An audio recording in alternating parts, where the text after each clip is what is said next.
After a saga ends, normally there are news and murmurs coming out, and in this case, Nagelsmann agent is not holding back. He gives us an exclusive leak. He comes out to Build and talks bad about Chelsea. He basically says they rejected us, they threw us in a bin, and it is explosive. I'm not gonna lie to you. More importantly, Neymar only has one option, and guess who it is? It's Todd Bowley's boys. We'll get into that. And finally, Kai Havertz, apparently he's unhappy at Chelsea. Murmurs are coming out again, and we need to get to the bottom of it. You're at the right place if you heard all about the drama and you want the breakdown. Welcome to the Kavkas View, and usually it's a quiet day. It's May, there's not many transfer rumors going around, there's not many games going around, Chelsea out of all the competitions, but all of a sudden we get three little stories that get thrown in. Not with like little pebbles, massive rocks. It's like an avalanche coming down. So we're gonna break it down, we're gonna go into detail with every single one. You guys love it when we break the stories down into minute details because you're all Chelsea fans, you're all football fans, and you just like to talk about football and interact. So all I ask from you guys is a quick and easy hit the like button. We're aiming for 1,000 likes because that's the best way of other people finding this video. Number two, subscribe to the channel.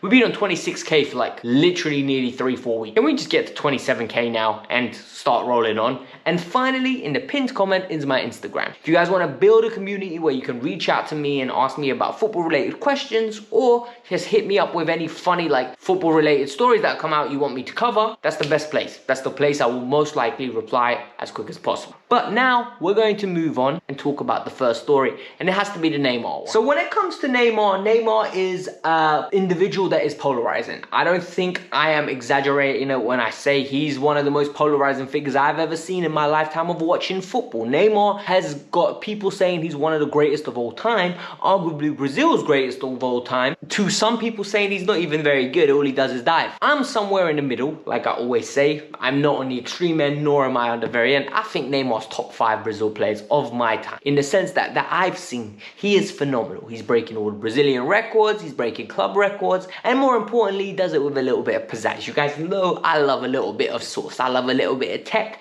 and I love to see it because I watch football to be entertained as well as success. But more importantly now, and this is the key principle, what's going on? Neymar's still got 4 years left on his deal. PSG have got him on a crazy contract at age 30, and Neymar and PSG's ultras have literally fallen out. These lot are at his house raving and ranting, telling him to get out the club, when in reality he's got 4 more years on a ridiculous wage. Barcelona's newspaper, Revolt, have actively come out and said that it's about time that they're going to go and release their side of the story. They can't sign him. They can't afford him. They're in so much turmoil. They've got so little cash that at this moment in time, it's not an option. There's one option, and the word that they use is minimal option. And it's Chelsea. Todd Bowley's boys apparently are the minimal option. Guys, this deal's not happening. And the reason this deal is not happening is, number one, we don't have Champions League football. I think you don't understand how much of a factor that is when it comes to signing top tier players, because we need to balance the books. There is no way we can afford Neymar's wages if we don't have Champions League football and if we don't sell individuals. So I don't see that happening from that side. And the second reason I don't see it happening is because I don't see PSG just forcing him out. I think PSG are all talk right now. I think they're all like, oh yeah, we need to get rid of him. But when they actually sit down and realize, hold on, it's gonna take us subsidizing maybe 50-60% of his wages to get rid of him. And on top of that, the market revenue that we're gonna lose in the marketplace for having Neymar, for the shirt sales, for the attractions, for the social media clicks, for the brand as it is, the icon of South American football, the Samba King himself, the man from Rio de Janeiro, they're not gonna wanna get rid of him. They're not going to do it. And I'm telling you right now, Neymar will still be a PSG player come the start of the season. Reason being, the market isn't there for him. Barcelona can't afford him. Real Madrid don't want him. Bayern Munich can't afford him. Manchester City won't go there. Chelsea would go there, but don't have the funds at this moment in time. Who else is left? Realistically speaking, Juventus can't afford him. They've got penalties coming out of their backside. So the reality is, I think this is a non-starter, and I think a lot of people saw that minimal option and assumed Chelsea are the only option, but reality is just saying the truth. It's what I broke down. Neymar is going to be staying at PSG. My personal opinion. Now we need to get onto the story that I think attracted a lot of you to this channel today to talk about. Nagelsmann, the agent, has come out with all the smoke. And I love when this happens. Listen guys, covering stories is something I'm passionate about. I really like to see when a transfer rumor starts and how it expands with time and how we start seeing different sources throw in different elements, and then you can start sniffing out the dog crap. You start sniffing out the rubbish from the truth. And in this case, we've got Nagelsmann's agent doing overtime. And the reason I call it overtime is because the saga's dead. There's no need for him to come out now and start speaking his smoke. And the reality is, Volker Sloth, or Stroff, I can't pronounce his name, I butchered his name. He's got truth after an S, Stroff, has come out and literally said Nagelsmann was Chelsea's first choice. This is an interesting standpoint because Chelsea today have come out and denied it. Chelsea has said the way he's describing his turn events is not true. This is coming through The Athletic, and The Athletic have reiterated that Chelsea representatives are insisting he was never the first choice. That Pochettino is the first choice, and that Nagelsmann was just another candidate on the table. Stroff reiterates, I am butchering this man's name by the way, he's reiterating that they were first choice. And what was interesting is they had a quick call. He's very open and honest about it, that Chelsea and Nagelsmann's camp had a very quick call, but Nagelsmann shut them. Nagelsmann believed that they were a troubled club. They were an entity that at this moment in time is troubled. They've spent too much money and now the expectations are too high. And more importantly, he was number one option. He literally wanted to reiterate that.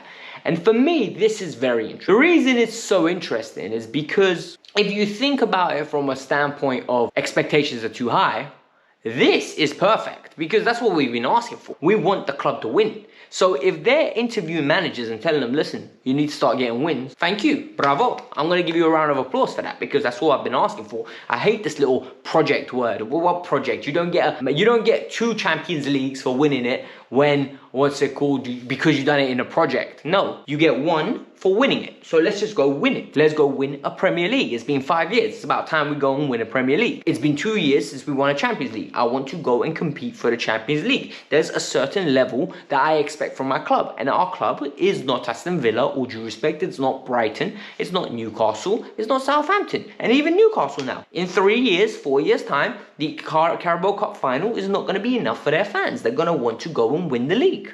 And that's just harsh truth. People aren't going to like it. They're not going to accept it. But that's the reality.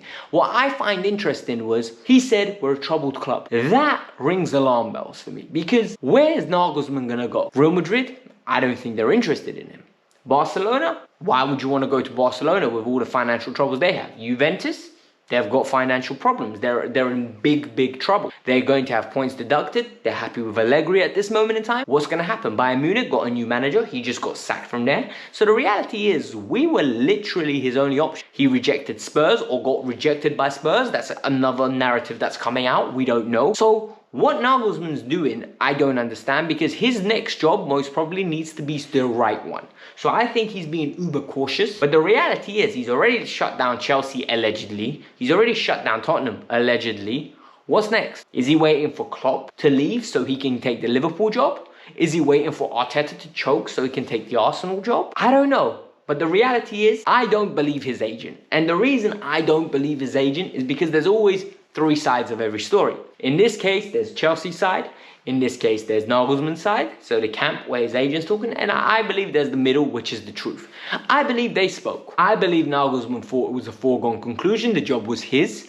But then realized, this remit's a little bit different and I have to interview. So when he decided that he had to interview, he said, nah, this isn't for me. I'm going to keep it stepping and I'm going to tell him I've rejected. Chelsea never had him as number 1 option. And I believe both sides of those stories can be true.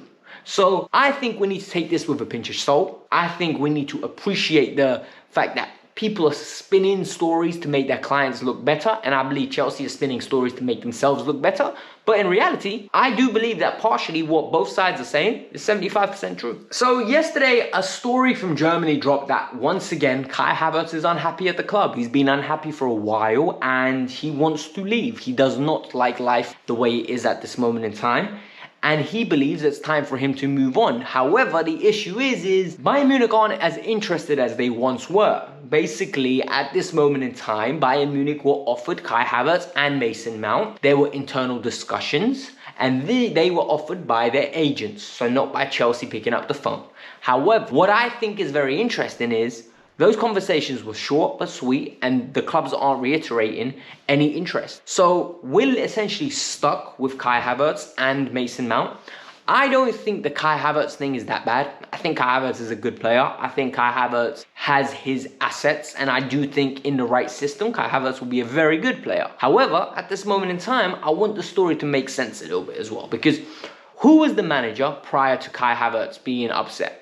Thomas Tuchel. Would we say he was over the moon with the sacking? No, we know he wasn't. He openly came out and said it was a massive shock. We didn't expect a successful manager to be sacked. I think that's one thing the owners didn't consider, that the players still were fully behind the one and only Thomas Tuchel. Do you believe Kai Havertz right now and his agents believe this is the right time for them to go? No, I don't, because I think they were just testing the water. They wanted to see what the market. Real Madrid, once again, who have been linked, aren't interested. They don't think he's a priority at this moment in time. And looking at the way their system is built, where does he play? I don't see it. Furthermore, Bayern Munich aren't interested. They don't believe he's the right profile for them. They've already got Sadio Mane on the books in a false nine position. He gets paid a lot of money. They can't shift him. They're not going to bring in another player on big wages. So the reality is, we're kind of stuck with Kai Havertz for another year.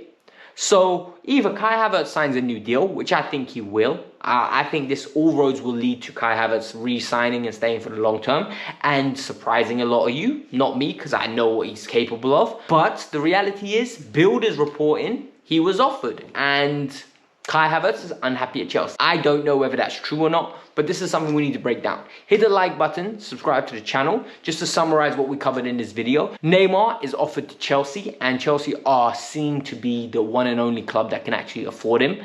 I don't believe that to be true. Number two, when it comes down to Nagelsmann, it's a messy saga. Nagelsmann's people are saying they rejected Chelsea. Chelsea said, nah, you're butters anyway. We'll dash you, we threw you away first. And finally, Kai Havertz. Kai Havertz apparently is unhappy at the club and wants to move on. I highly doubt that, considering the fact that there aren't many options and Kai is on a tremendous wage. I don't think he's going to be getting it anywhere else. So hit the like button, subscribe to the channel, let me know your thoughts. We're aiming for 1,000 likes. Peace out. I'm out.